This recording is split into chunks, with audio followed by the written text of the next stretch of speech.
Hi, my name's Andrew Meers. I'm a master bladesmith living in North Carolina. I'm a former resident at the National Ornamental Metal Museum as well as Penland School of Craft.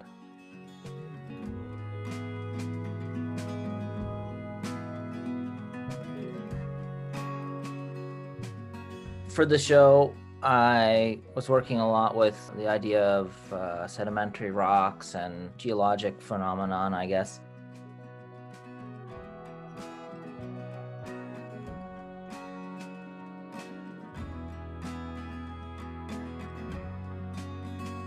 Some pieces I'd like to highlight from that are the Garnet Spade and River Garnet pieces. These are knives I made as reliquaries, and the overall shapes are inspired by a show I saw in the Smithsonian on African blacksmithing, and specifically Yoruba style pieces, where I really appreciated the scale and volume of the blades, and I tried to combine that with my own interest in inlay and reliquary. So I had found these little garnets around the area, and I'd had a friend encapsulate them in glass vials, and then mounted one on a wall with a little treasure map engraving to the location, and the other stand is meant to mimic the mountains around here and fireflies at night with CZs to illustrate that effect at night. One of my favorite effects on steel is selective hardening, and for the river garnet I was able to combine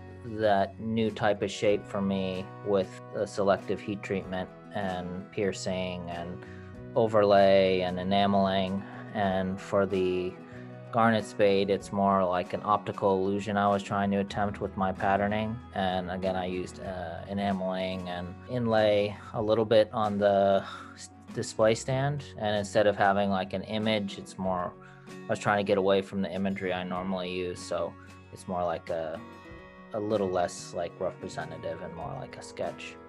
So those pieces, I think the rest of the show sort of led into that, because I was just playing around with rock shapes and forging and being a little looser in my technique, and then trying to draw that back into my more refined work. So they kind of all feed off each other. It's kind of the way I like to work with this type of pieces.